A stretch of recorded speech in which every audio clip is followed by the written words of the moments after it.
What's going on, guys? It's DigiWatch TCG coming to you with another video. Now, it's been a few days since the ban and restricted card list was announced, and it is going to affect November 17th.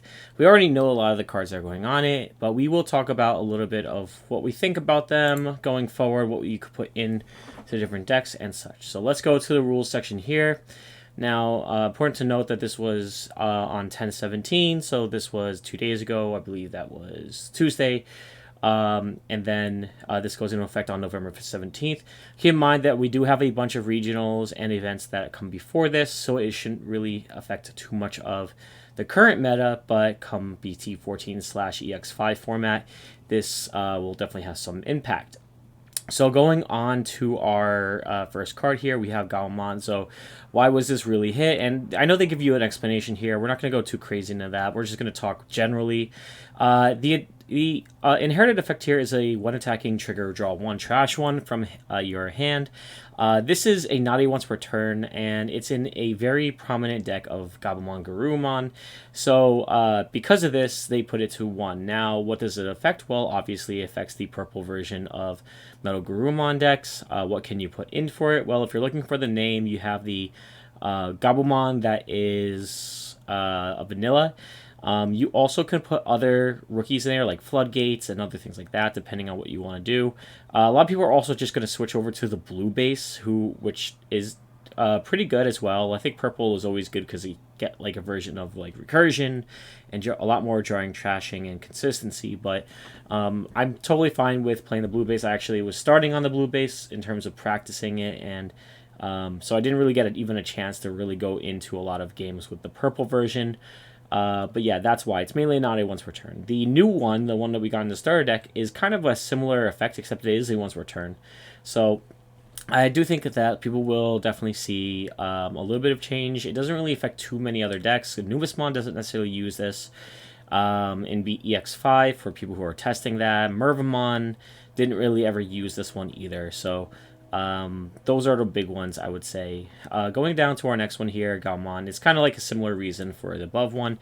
Just the name itself is a problem in the Garurumon deck, making it too consistent and too strong in some cases. So what you can do with this is for the EX5 format, just down the line, mainly. This is, by the way, a on deletion draw 2 trash 1 inherited effect. So you can digivolve like into a Gabumon X antibody very early in the game, or a Shadow scatter mode, Isomon scatter mode, and just be able to draw 5, discard 2, 3 cards. It's very, very good in starting early in the game and just getting purple that advantage that it always has. What you can do with this is you can put other cards that are on play effects, or you can increase the amount of other cards. And keep in mind, these are not banned, they're restricted to 1, meaning that you still can play 1 copy of each of this and this one in those decks. Again, this was not really a big deck, big card that was used in Nuvismon. I'm sure there were versions that did run it, but not as many were playing. You play a lot of Ignite Mons, and Ignite Mon might be even on the chopping block later down the line. So yeah, that's why the Gabumon here essentially hit. They kind of go into it saying like you get too much early advantage. You can digivolve into Gabumon X for free, so the timing of the inherited effect is very flexible. You digivolve, you search, and then you draw 2, discard 1, and you have effects that like get you additional draws or such. So that's part of the reason why they're doing this here. This one was really the only one I had. Geogreymon from BT13 was the only one I had on my own chopping block in terms of what they may hit. Geogreymon here looks at your security and gets you any yellow or red tamer, which is kind of broken. I kind of honestly when I read the card first, I was like, why didn't they restrict this to just a Marcus, like a yellow or red Marcus tamer? And then that way, I think it's pretty balanced in that respect. You can only play it in the Shine Greymon deck. But for the fact that Shine Greymon decks and the new Yellow Vaccine deck can both play this with Patamon is just kind of crazy. Being able to play out from your hand is one thing, but looking at your security, saying, okay, digivolve into this with Patamon, which is going to be a really, really powerful effect. You look at what's in your security, digivolve into the Geogreymon. Geogreymon gets you a tamer. And then if you have a Marcus, the one that is BT12 version of Marcus, that promotes itself out, then you get like, you can still trigger that because that's all start and main phase effects. They kind of like go into that over here a little bit with the one shot win thing, so you can have a memory tamer digivolve for free, go into your level 5 swing, digivolve into your level 6, and then you can go into other things there for your burst modes and whatnot.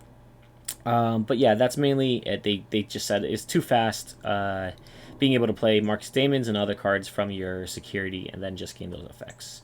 Mock Galgamon, we're not going to go too crazy into this because I really don't know why exactly. I mean, their reasoning is kind of like, well, the other pieces, like the rookie and the champion that you go into earlier than this, make you go. You can go into this card a lot earlier than expected because you're gaining memory from bouncing cards to hand or increasing your opponent's hand size.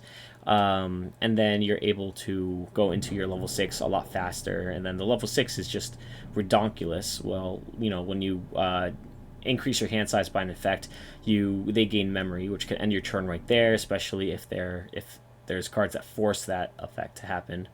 But yeah, that's kind of like their reasoning here. We're not going to go into this too much, honestly. We have Scatter Mode here. Scatter Mode is a card I actually did not have on my list, but I agree with it should be hit. It's been too rampant for too long, in my opinion.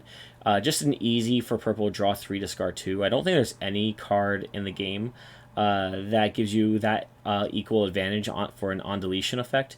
The only thing I could potentially compare this to is the Garurumon from the promo one, where it's not a once per turn. You can draw every time you swing, which is part of the Garurumon way of being able to attack and gain a card from your hand and then just do it multiple times. Scatter Mode has a lot of other cards that let you draw and discard, just as much as the level 4 does. And Scatter Mode is just like very, very strong. And so they kind of said like it's been a long and effective cards utilizing trash, but they just feel like it's let me see what they say here exactly. It's been an effective card index that utilized trashing, and its ability to exchange a very large number of cards at level 4 has greatly reduced the usage rate of other cards from with hand exchange effects. In addition, the effect is so powerful that deck designs that utilize the trash must be based on this card. So a lot of the decks that were purple were basically saying like they use Scatter Mode, and I agree. Like if you went into the Mervamon that doesn't go into level 5s, you can digivolve into Scatter Mode, swing, draw 3, discard 2, and then set up your other plays as long as you want them.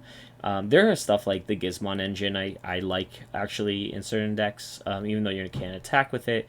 It gets you extra draws, and just by KOing itself, you can just cycle things with it. So just be aware of that now it's hard. Now, the only thing, and I'll kind of go down later and just talk about it for 1 second, but the Scatter Mode here is at 1, and the regular Eismon is also at 1. And I do want to mention something, but I will get to there in a bit. So now these are the cards we're going to talk about. The unrestricted cards. And we have Savior Huckmon, and basically the two effects at Tommy, we're going to just talk about them both sort of. Savior Huckmon is able to one-shot your opponent with essentially a perfect stack with Jesmon, and you're able to maintain your turn in some cases, and because it has the effect of unsuspending this Digimon and unsuspending when you play a Sistermon in its name in play, or if you have a Digimon with Sistermon in play, you can unsuspend this Digimon, which most of the time you will.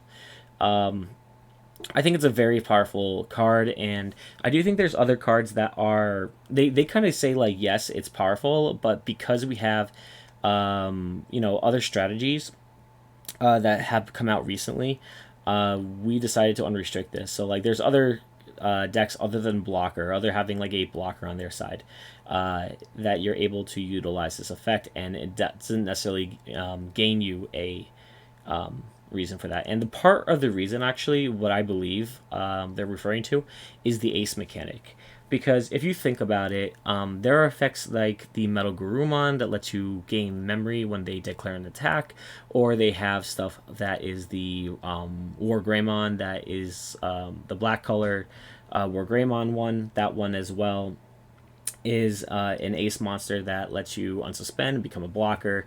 There is stuff like Magna Angemon that will come out next set that lets you recover one and then minus DP. So there's a lot of different ways that you can still like fight off an OTK from your opponent utilizing the ace mechanic. And it's just something that is very, very apparent. You could also do stuff like cross.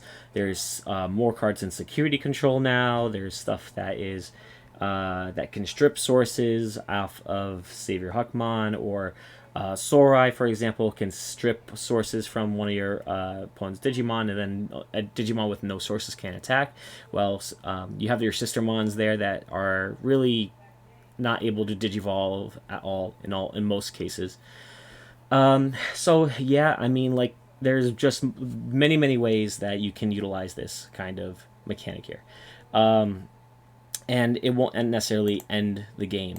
Yeah, just wanted to mention that. Now the other thing here is Tommy here. They kind of say that it was they kind of like say like, yeah, it was the on play effect that allowed hybrid decks to be more like, let's see, in past games environments when this card was widely used, this card's on play effect was a factor that allowed decks that used hybrid cards as a main cards to immediately attack more easily than predicted, and then more effectively these than decks with required multiple standard devolutions, increasing imbalance.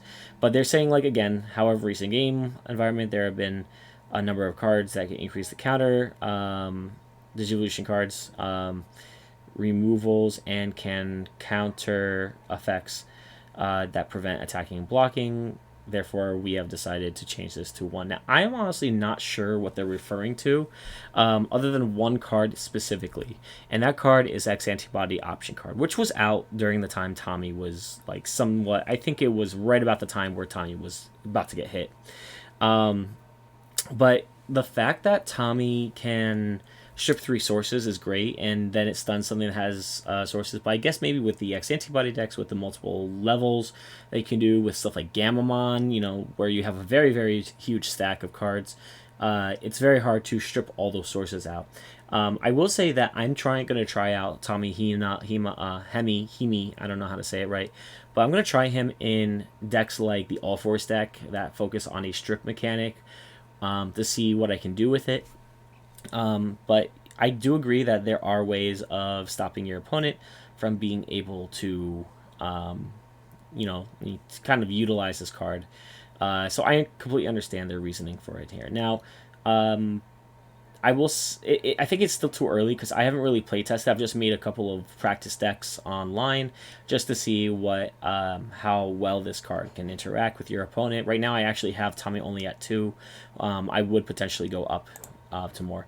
Now, the one other card I did want to just mention here, in terms of cards that maybe shouldn't be on the ban list anymore, is the Eismon here. It's actually, this is the first ban list, damn. But yeah, see, Eismon has an effect that basically says if you have Scatter Mode in your trash, you can play this out from your hand. When it's trashed, I mean, when you're trashed, then you can play it out. But if Scatter Mode is a 1-of in your deck, then I don't think there's any problem with keeping this at 4 and the other one keeping it at 0, or 1, because yes, if your opponent has it in there, that's fine, but there are now other cards, even cards that may see more play later on, that can can respond to this. There is the Black Gatomon U version, I think it's called, or something like that, where you can target a card in their trash and then put it to the bottom of their deck, and then you draw 1 card, which is a security Digimon as well. So, you know, there are things like that you can play in certain decks to stop this card, but I think this is fine. Honestly, I think this is fine to come off the list. But let me know what your thoughts are. I didn't want to make a hugely long video on this, but I wanted to kind of get some thoughts on the ban list. What are you going to be putting in? I already made some edits to all the decks I had, and it really didn't seem too bad, because when I looked at my ratios and stuff, I was like, oh, well, this is honestly not that bad. I think the hardest thing it hurt was the purple Garurumon deck and the Shine Greymon. It's a strictly Shine Greymon deck, but that was very easy to fix, honestly, for what I was able to put in instead. But let me know your thoughts in the comment section below. Anyway, thank you for watching. As always, stay classy.